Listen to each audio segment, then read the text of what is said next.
Good morning. Happy New Year. I'd like to take this opportunity to thank you for being a loyal listener to our show and all our active participants. Thank you for being a part of this process. Today, we have our superstar panel again, attorney Vanita Banks out of Chicago, master's in tax, cyber security expert, and the great Milton Grimes, who ushered in the videotaping with the Rodney King case. So we have a superstar panel of lawyers. But before we get started, there's a couple of things I need to cover. I've seen so much misinformation in our YouTube, in our Facebook, these posting. I discovered that the Republican Party has dominated the electronic social media. Well, let me give you some facts. I need to set the record straight. I saw the other day where the former President Trump said that, are you better off today or were you better off 5 years ago? Well, that was ironic because his president ended in 2020. There we had unemployment go up to what, 13%. We had $7 trillion added to the federal deficit.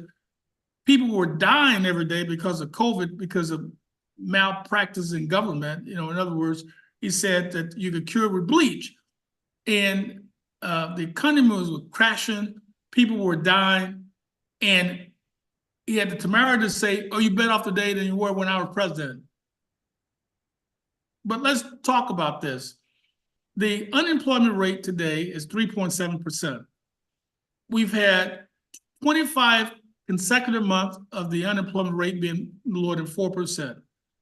The African-American unemployment is the lowest been in American history.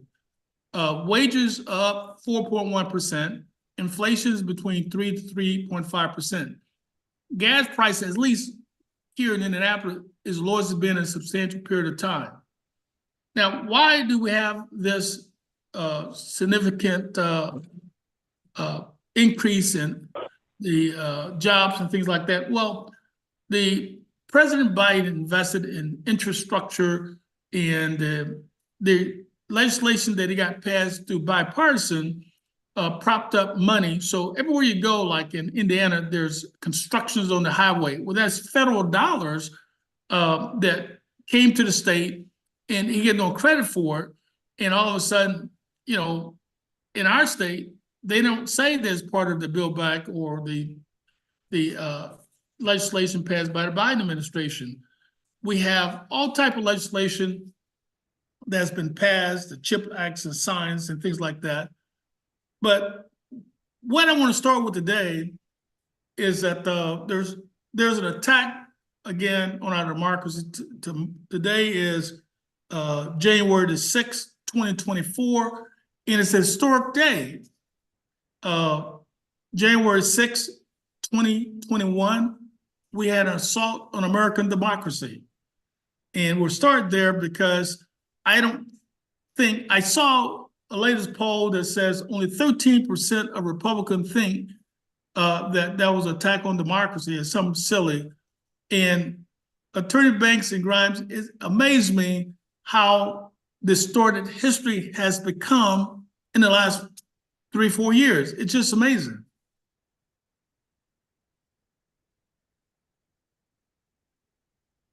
Now, having said that, there are some noteworthy cases that are percolating in our court system. First, the U.S. Supreme Court, the Trump team, his presidential team, was kicked off of, for example, Colorado, and there was a couple of states, but Colorado, they had an evidentiary hearing, and they determined with the evidence presented that the former president engaged in insurrection to overthrow the federal government.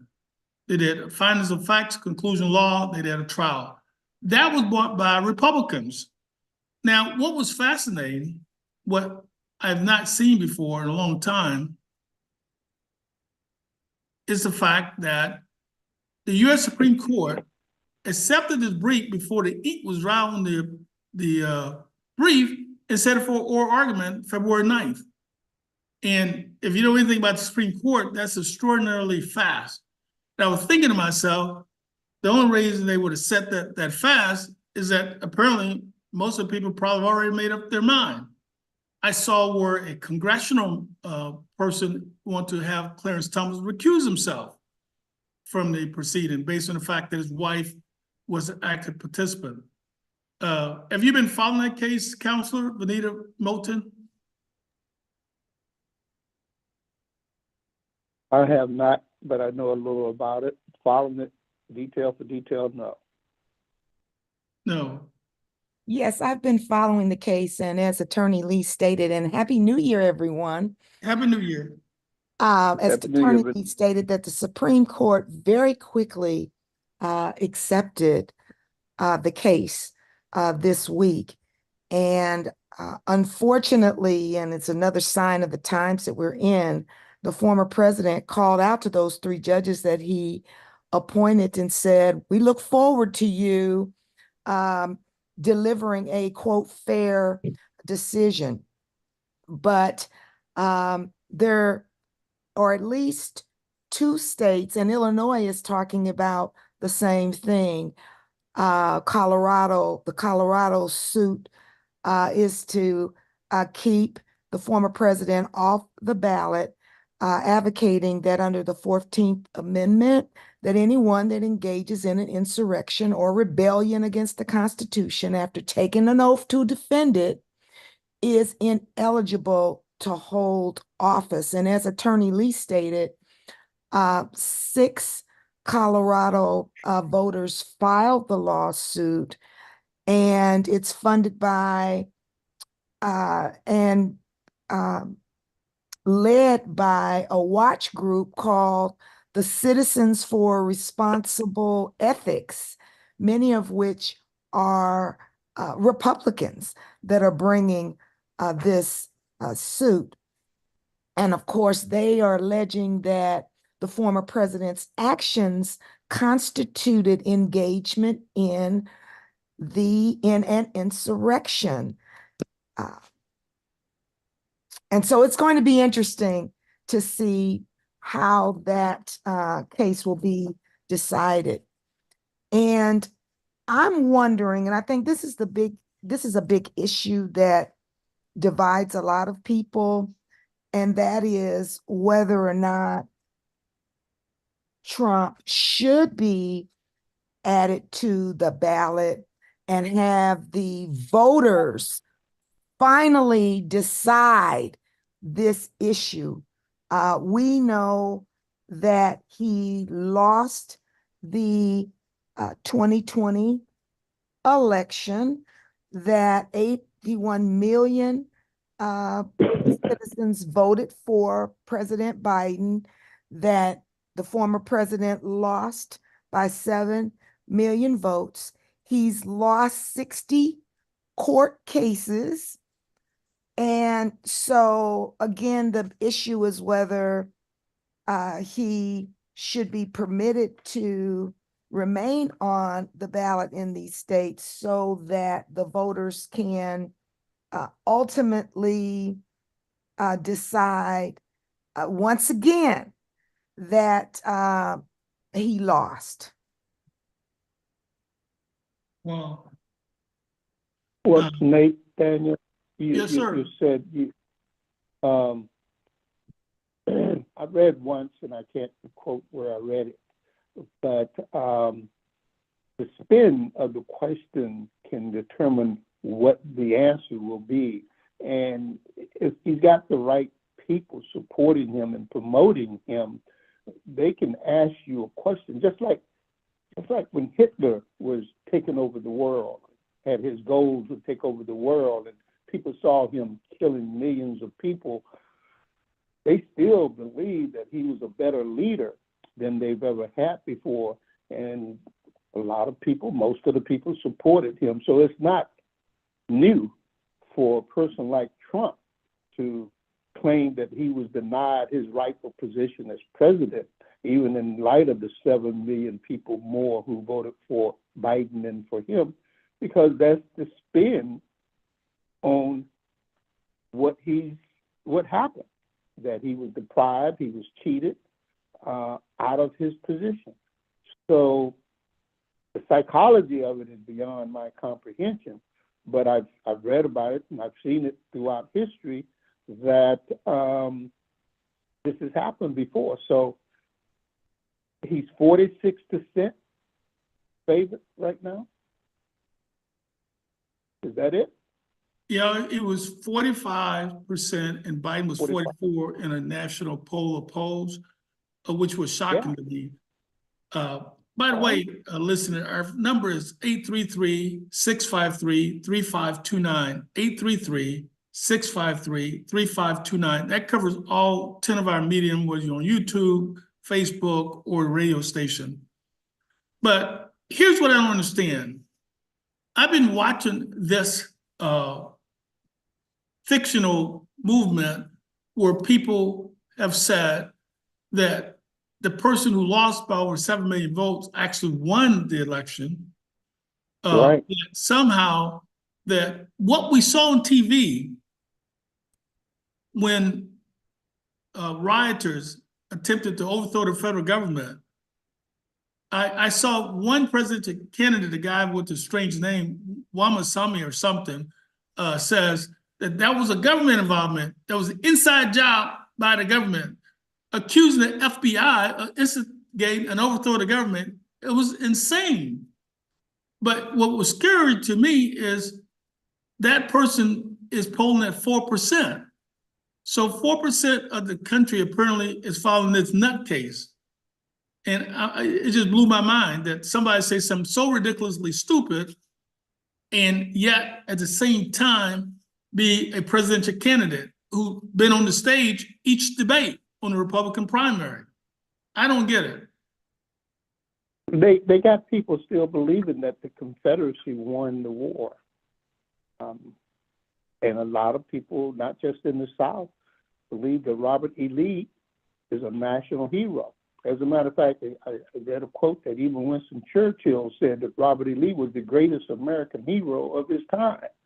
So the spin is what counts, not reality to many people. And that's still present today. You've done this government relation. How is it possible that you could put out these stories, they be fundamentally false, repeated over and over again, and then majority of Republican voters believe it? How is that possible? I'm sorry, Attorney Lee. I've been informed by our producer that my earlier comments regarding the Colorado suit, that with respect to those comments, that I was on mute. And so it doesn't appear that any of my comments were heard by our listening audience. And to your point, it's a phenomenon that is not new and that we have seen over time. And that is some entities, individuals, people are able to state a false narrative, right? It's now called, but over the years it's been done quite successfully. We now call it misinformation. We call it disinformation, right? We have a name for it, but it's the practice of starting with a false premise, right? And then building on that premise. And back to your earlier remarks regarding the state of the economy. This is the best economy ever, right? And due to the actions of the Biden administration, however, all of the statistics that you stated are true. However, at this juncture, public sentiment is really pretty lousy, right? And so the question becomes, how do we get that messaging down to the people so that we can encourage them to vote? Now, what I'm seeing in some of the polls is that the current administration, the Biden administration, is not polling well with young people and with Hispanics. And so we have to ensure that the messaging is getting down to we the people. You and I and Milton, we're well aware of the statistics relative to the economy. But again, sentiment is poor. People still feel like when they go to the grocery store that the prices are high. And while prices are high, I experienced that myself. Statistically, wages are high. And we're being told that if you were able to keep your job during the pandemic, that you may be doing okay at this time. And so we really have to focus on the messaging, and that is key. Every single day leading up to this election, we need to hit home as to why Americans are in a better situation in this administration than they were in the former administration. Okay, we'll take one quick caller. A caller, you have a question or comment for legal issues of the day? Yes, I do. How you doing, Brother Nate? How you doing, sir? Happy New Year. All right, doing good, Brother Montep here, and Attorney Banks and Attorney Grimes. Appreciate you all again. Happy New Year, and hope that 2024 lends us to a new paradigm and a better path as a community, nation, world, and everything else. A couple things real quick. You all talked about, Attorney Banks talked about the misinformation. And I just had some debates with a couple of family members over the holiday season and visiting. And they all, well, a number of them rather, were still in belief that, crime is up. And we know the media, the first thing you go online, whether it's online or in the paper, the first thing you see is murders, when in actuality, according to the NBC News report, and according to ABC News, crime is down. Homicides are down significantly around the country, yet the people still believe that crime is up. And so it's a part of almost like a schizophrenic behavior between the public and truth, to where they can't see it. And the media drives this. An older cousin of mine from Atlanta who was visiting, we were up in the Chicago area, and he said that the media definitely is a part of driving this. Because the first thing you see when you turn, either go on the websites or whatever it is, murders or anything else, and the statistics don't bear that out. I think that needs to be highlighted from the Biden administration and the local leaders and stuff like that. I think I did read some articles from the local area, the Indianapolis, and the IMPD did highlight that the crime and murders were down, but public sentiment still don't believe that. So we have a schizophrenic public.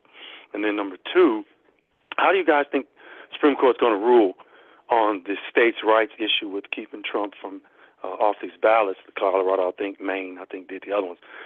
My mother said that they opened the door with the Dobbs decision, with the states' rights from the Dobbs decision. And look what happened. They upheld the Attorney Banks. You can attest to this. The Supreme Court, I think, didn't even refuse to hear the appeal to the assault weapons ban in Illinois, which took effect January 1st. Illinois has an assault weapons ban. Isn't that something, Attorney Lee? We don't get. Indiana won't do nothing. Illinois has done a number of measures in place to try to help their public. And I think in Illinois, if you have an assault weapon at this point, you have to go and register it. You have to register it by a certain amount of time. But the Supreme Court refused to hear an appeal to that ban. So how do you think they're going to rule on this? Because this is interesting. This is interesting what's happening. He's arguing the 14th Amendment, and you got other things. But the man started this insurrection. He's a king of misinformation and disinformation, whatever you want to call it.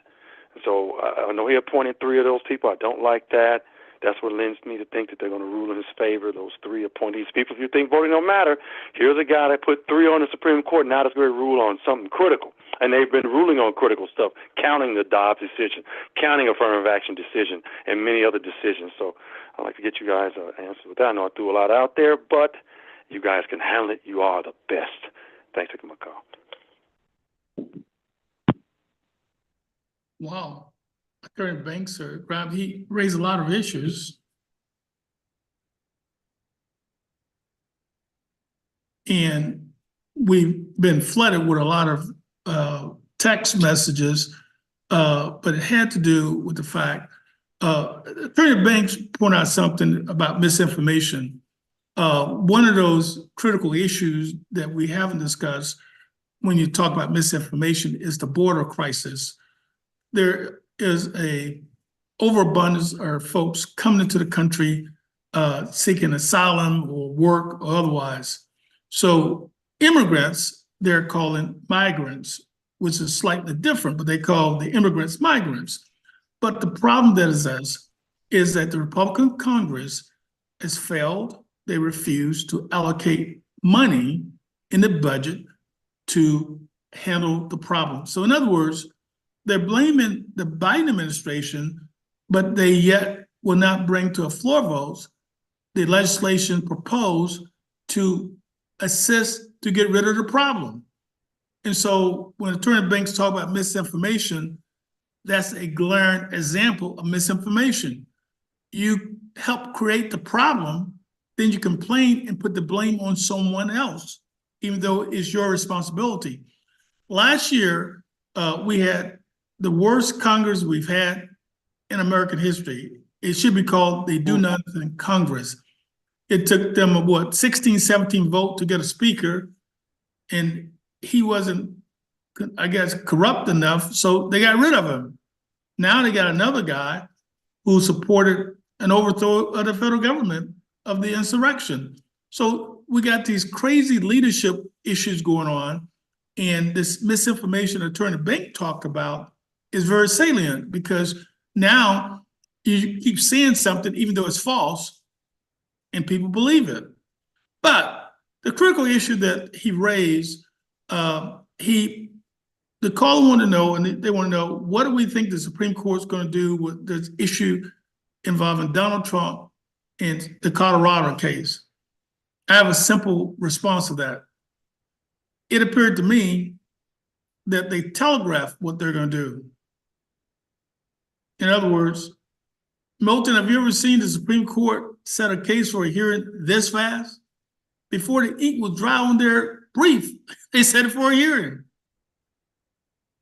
Nothing that I've read ever showed that they set up this fast, Nate, but this is a special situation, and Trump has influence on the Supreme Court, so it doesn't surprise me that he will either get the vote that he wants or to be close. Well, it's imperative that the decision be made quickly prior to voters going to the polls and to prepare for the elections. I think that's an excellent point, but the judges in Colorado, they were very bright. They did something unique. They ordered that his name be placed on all the ballots, so he's going to be on the ballot. So the issue was not the vote will count. So in other words, they've already put his name on the printed ballot for people to vote on him in the election. But they're saying that he's disqualified for the vote to be counted. So, and that's what I was thinking about. I said, okay, so the Supreme Court set this for a hearing right away. And although he's still on the ballot, and the fact they said it so fast, I thought they were telegraphing, from my standpoint. I agree with Milton. I've not seen a Supreme Court case set so fast. And, it's going to be a classic conundrum. The situation is they gave the right to the states to determine a woman's right. A woman doesn't have a right to make a decision about her personal health. And it's a state decision. And now the state has said that this person should be ineligible. And there's a lot of reason a person could be ineligible to run for president. You have to be 35 years old. You have to be born American citizen. So you could be disqualified to run for a number of factors. And that's what I was having a problem with. I don't know. It's I going to think, be interesting. To your point, there are rules regarding who can run for president. Arnold Schwarzenegger, for example, could never run for president because he could never run for president because he's not a United States citizen or wasn't born in the United States. Correct me if I'm wrong, but it's going to be very, very interesting because, as you know, 3 of the 9 Supreme Court justices, they were appointed by the former president, and they've repeatedly ruled against him in 2020 election-related lawsuits. Also, they voted against him with respect to his efforts to keep documents related to January 6th and his tax returns from being turned over to congressional committees. We know that. At the same time, the 3 conservative justices, they've been in the majority of decisions that we've referenced today with respect to the constitutional right to an abortion, which they say didn't exist, expanded gun rights, and they most recently struck down affirmative action in college admissions. And then several Democratic lawmakers are contending that Clarence Thomas should step aside in this case because of his wife's support for the former president's effort to overturn the results of the election, which he clearly lost to President Biden. Of course, Justice Thomas is unlikely to agree to step down. So it's going to be very, very interesting. It appears that this will be the first time that the Supreme Court will be considering the 2-sentence provision in Section 3 of the 14th Amendment, which states that anyone who swore an oath to uphold the Constitution and then engaged in an insurrection is no longer eligible for state or federal office. And many contend that only Congress can make this determination. yeah, we'll go to Pierre Pullen. You have a comment or question for us today, sir? Yes, Nate, can you hear me? Loud and clear. Oh, okay. Yeah, I need to keep my voice down because I'm in the Bureau of Motor Vehicles and I want to make it out of here. But hey, you know, with the border thing, you said it's a lot of disinformation. Well, yeah, there is, and the Republicans aren't helping. But what he needs to do is he needs to fly down to Texas and he needs to give a major address. And as far as I'm concerned, he needs to double down on whatever the Republicans want to do on the border, because there are just too many people flooding into this country. And then they're flooding into Chicago and they're flooding into New York City. And here's the thing, those people in Chicago are mad as you know what.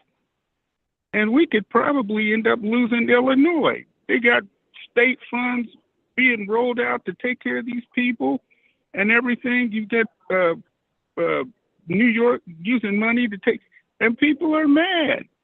And so Joe needs to deal with that anger. And people, oh, let them in. They don't understand. These people are not coming here to work in the fields. They're coming to work in factories. They're coming to work in warehouses. I'm a low-wage earner, and I'm an older worker. So when all these people get settled into this country, you know, what's going to be the employment prospects for me? And that's what people are looking at. And so the Biden administration has done absolutely nothing to address those concerns. And so, you know, we can talk about disinformation all day long. So we should force these people to stay in a murderous, unhuman situation because we are in here now, so let's close the door and forget them. Well, I didn't quite understand your question, Milton.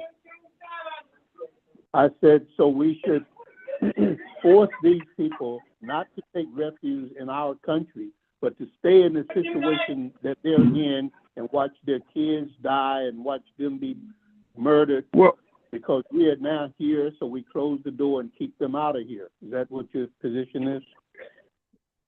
what I'm saying is, for example, we need to stop that human wave of people coming into this country. And the way you do that is you take the sanctions off of Venezuela. You take the sanctions off of Cuba. You do what the Mexican president said, do. You take the sanctions off of those countries. There's no reason we should have sanctions on Venezuela or Cuba. Okay? And then you look at what's going on in Gaza. Those are American bombs falling on those people. People are mad as you know what. They snatched Sean King off of the air because he was showing what was going on with the Israeli soldiers were doing with the Palestinians they had in the custody. You know, he needs to negotiate. He needs to start trying to negotiate peace in Russia and doing something in Gaza to help relieve the Palestinian suffering. And he needs to deal with that border crisis. It's a crisis, man. And people don't understand. Milton, tell the people the problems that African Americans have with employment out there in California. You know, between Hispanic bosses and managers like that. They don't know. They don't hear these stories. But I'm gonna get off the radio. Thank you for taking my call. I appreciate it. Thank you, sir. Milton, he was saying Yes. that the immigrants caused some massive unemployment issue in LA. Is that accurate? Mm-hmm.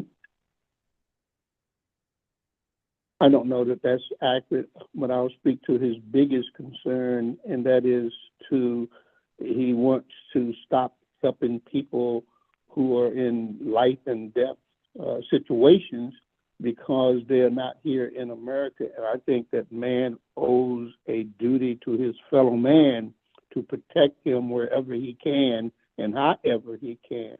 And closing the borders the way he's suggesting, I don't think is an answer to human suffering in the world. And it really bothers me to hear people talk like that, because we all of a sudden take this sanctimonious position that we're here in the United States and we're not going to share the theft that we made years ago to get this. So what I have to say.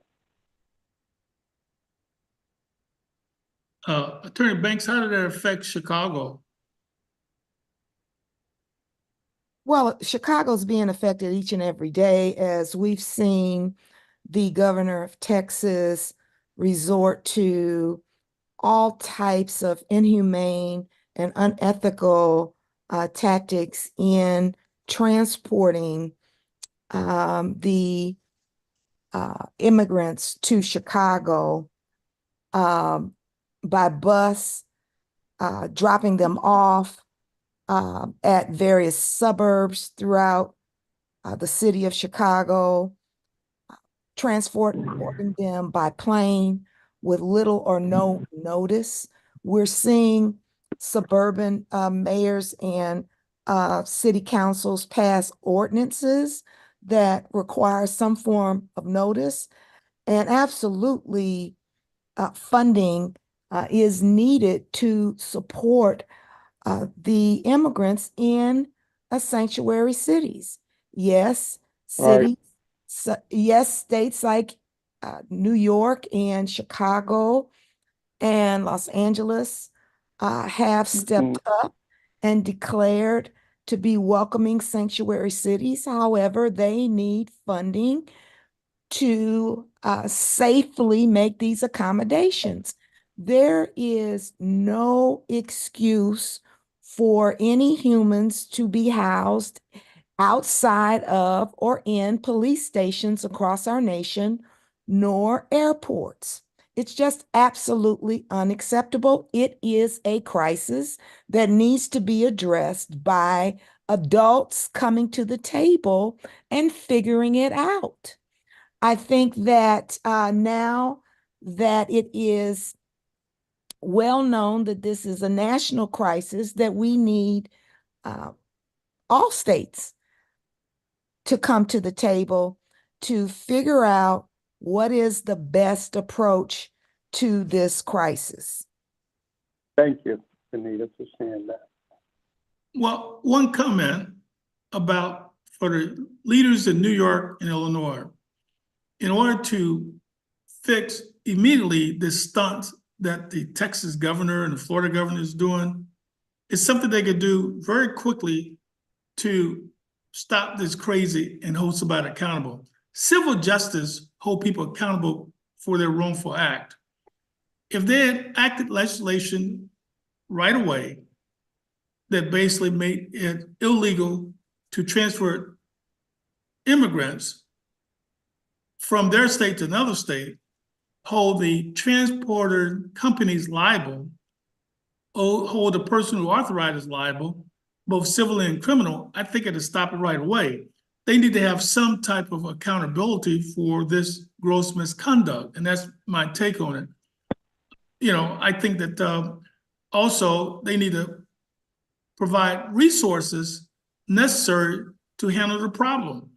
Instead of allowing the city to absorb it, the Republicans need to get off their posterior to pass the legislation that the Biden administration put forth to cover the cost so we could resolve this issue. But they're taking a political issue, and that's why. Absolutely, Attorney Lee, I agree with you wholeheartedly, both in terms of the short-term funding that's needed, as well as comprehensive immigration reform is needed. We've been talking about it for, close to 20 years now. Immigration reform. Okay. Now, okay, caller, you have a question or comment for us? Caller, you're on mute. Hello. Hi, thank you guys. Hi guys, thank you for having me. Happy New Year to everyone. Happy 2024. It's going to be amazing. So my name is Renee, and I'm calling because you guys have touched on so many topics, and I follow you because a friend introduced me to your show. And I'm going to wrap it all up in a neat bow. It all comes down to democracy. Everything that we've talked about is about saving democracy. If we do not keep this man, Trump, from being reelected, none of these conversations matter because he's going to do away with every single one of them. And that's my personal opinion. So I think the focus is correct what Biden did the other day when he did his anniversary address, to address democracy as being the umbrella of all the issues. We're not going to be able to choose. Women are not going to be able to choose their health care, their body autonomy, if we don't have a government, a president, an executive branch that is democratic. We're just not going to be able to do that. We're not going to get, and so the left, the very young and the very left, they're going to have to understand that, we're not going to get everything done.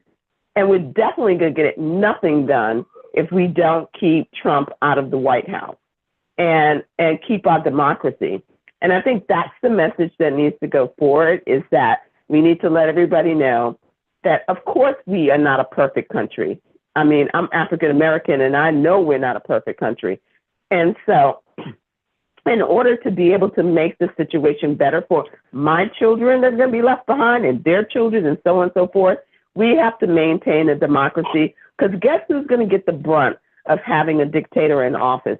It's not going to be those young white children. It's going to be my children, our children, who are going to have to suffer and pay the price for this. And it's going to be me too, So I honestly think all of this is a mute conversation unless we deal with saving democracy.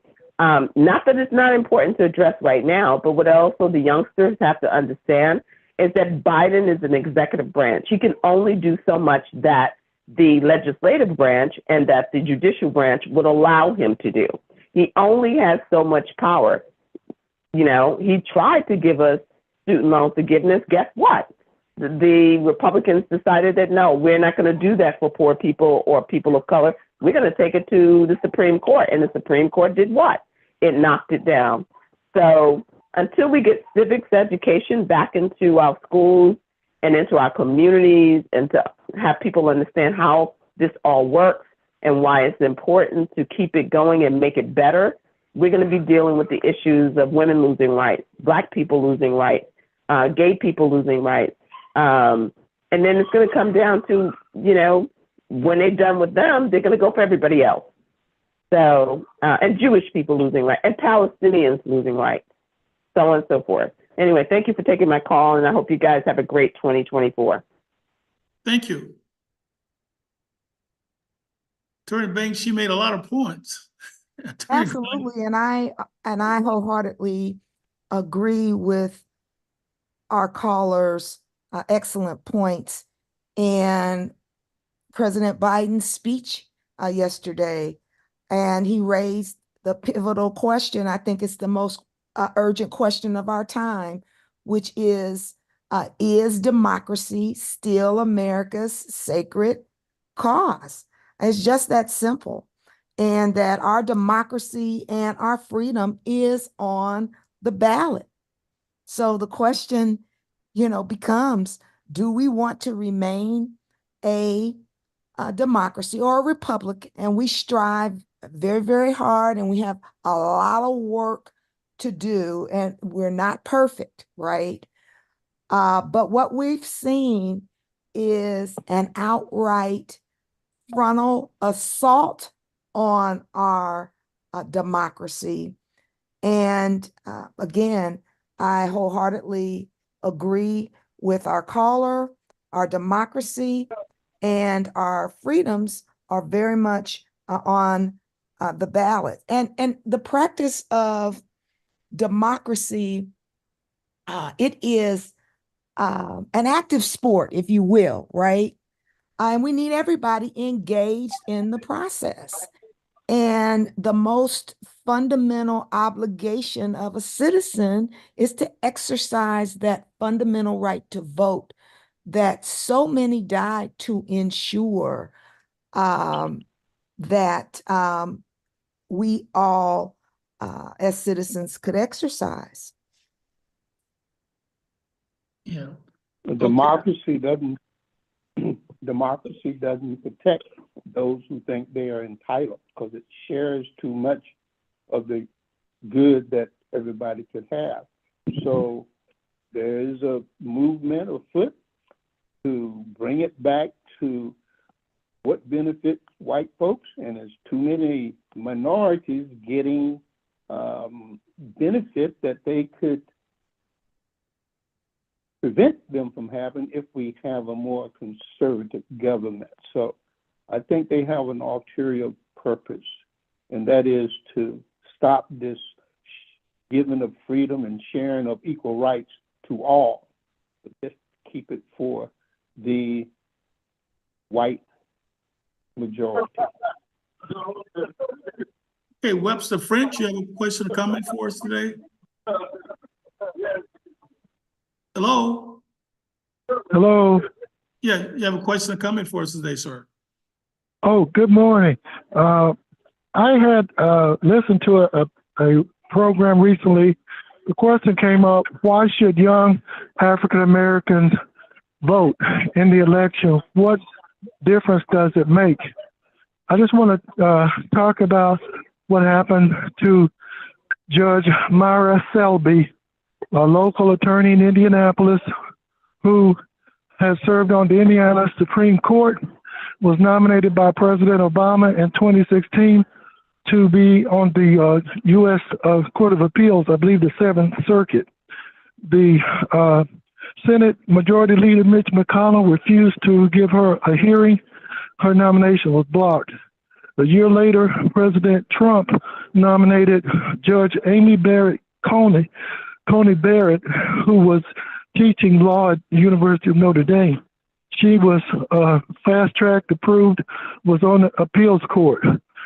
When it came time for Judge Ruth Bader Ginsburg to be replaced, the night she died, Mitch McConnell said, "We will have a nomination shortly." Judge Amy Barrett, Coney Barrett was fast-tracked, and she was approved. And the 2020 election had already started in certain states around the country. So elections do matter. When President Obama nominated Judge Merrick Garland, he was not given a hearing. He was blocked. Elections matter. I think it's important for people to understand how politics work. He who controls the Senate controls the Judiciary Committee, and when nominations can either be blocked or moved forward, it can affect who sits on the court. And who sits on the court makes decisions like affirmative action issues and Roe versus Wade. So for anyone listening, elections do matter. Thank you, Webster. We'll take one more call real quickly. Caller, you have a question or comment for Legal Issues today? Hello? Hello? You have a question or comment for Can you hear me? today? Yes, sir. We can hear you loud and clear. What's your question? This is Guy, attorney. Happy New Year, first of all. Happy New Year. And to you, Attorney Banks. I just wanted to say one of the pressing issues that seems to be popping up constantly is the southern border of the United States. And I would like to see more explanation about what the Biden administration, what their modus operandi is, because recently the director, Mayorkas, I think his name is, was on the air, and he gave a very good explanation about the situation. I think they need to put him on more because, you know, you may be aware there's an effort to impeach him by the illustrious House of Representatives led by the right-wing conservatives now. And I think that the Biden administration would do a great service to the country if they could really focus on this immigration thing and just explain what the whole reason of it is and what's happening. But I think a lot of people are concerned about it. Also, I just wondered, had you ever thought maybe there are people on the right that are kind of stoking things up in these other countries like Venezuela and whatnot, urging these people to come to the United States to make the situation as it is. You know, I wouldn't put it past them because, as you remember, in the Jimmy Carter administration, when there were hostages in Iran, the opposition Republicans were making deals with the Iranians about how to make the Carter administration look bad and let the Reagan folks look good. So those are my comments, and I'd like to hear your response.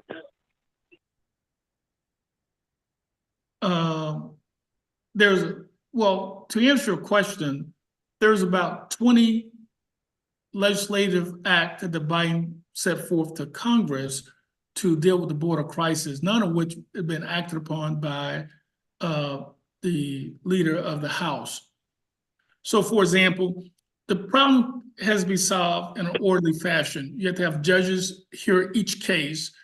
You have to have a judicial system in place. You have to have Border Patrol agent to monitor the crossing and to prevent people from illegally entering the country. There's a litany of things like that, all of which are blocked by the Republican. At the same time that they're blocking legislation to See, everything costs money. The purse of the United States is controlled by the House. They have to pass a budget. We have the Senate is Democrats, but the House will not have hearings to pass legislation to deal with the crisis. They talk about it, but they're the reason why there's no legislation that's been passed to provide funding to assist with immigrants, to assist with Border Patrol agent, to assist with the court system. So immigration requires a process. You have to do extensive background checks. We have to make sure that people are exactly who they say they are, and not terrorists, for example. So there's, and also when people come in the country illegally, you have to have an expedited process for removal. So there's a potpourri of things that are bottled up in legislation that the House has not done, caller. So I don't know what Attorney Banks or Grimes, but that's a summary of what the problem is.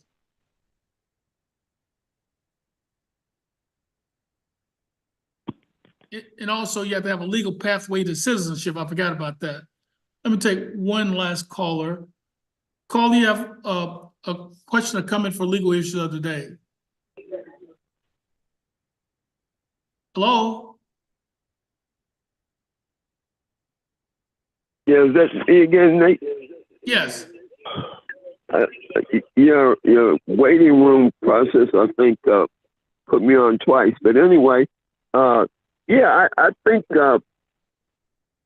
but the people need to understand this situation more. Is my point.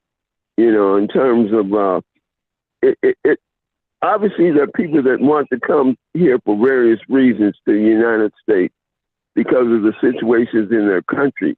But I think there needs to be more explanation about the situation so that people can defend it or not defend it. Do you see what I mean?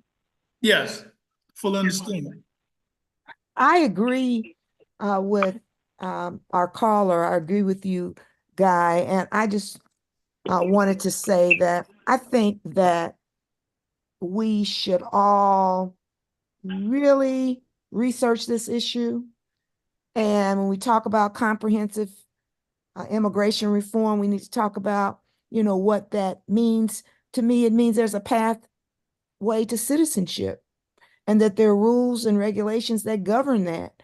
There are concerns that come to me about how there are already immigrants in our nation that have been in line, right, for years. They're following the rules.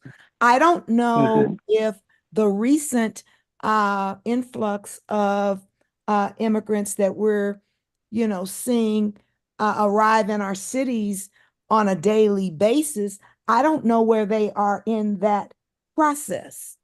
Of course, many are seeking asylum due to abuses in their own countries. I don't know specifically whether or not when we say that some immigrants have to first come through Mexico and be considered there. I don't know if all of those things that we hear about in terms of the process are actually happening. So I agree wholeheartedly with our caller that we really need more information and to educate ourselves regarding the immigration process. And I'm speaking to our calling audience at large so that we can speak intelligently and advocate intelligently regarding the solutions to this issue. Because from my perspective, I agree with Pierre that if we don't address it now, it's going to be a problem with the upcoming presidential election. I think it's one of the biggest issues potentially that may keep voters away. We're aware of it now, and we should be addressing it now with a specific strategy and plan. Milton? I agree with what Vanita said. And I looked at a documentary on World War II a couple of nights ago, and to see what happened to a race of people that we would not step in sufficiently enough and help. I don't blame people for trying to come here if they live in a country where they are starving, where they are brutalized, they are murdered. I would go to the first place I could find a safe harbor in. And it seems like the United States is that place. So I think a lot more has to be given to understand these people are leaving a terrible situation, trying to find safety for themselves and their family. So if we are who we say we are, we will work harder at trying to give these people safety and care that they need. Well, thank you very much, Attorney Banks, Attorney Grimes. Thank you for all the callers. Next week is an important holiday, Martin Luther King holiday weekend. So we won't be on that weekend in honor of the great American hero. So, but until then, we'll be back in 2 weeks. Thank you, everybody, and have a blessed day. Thank you. Bye. Bye.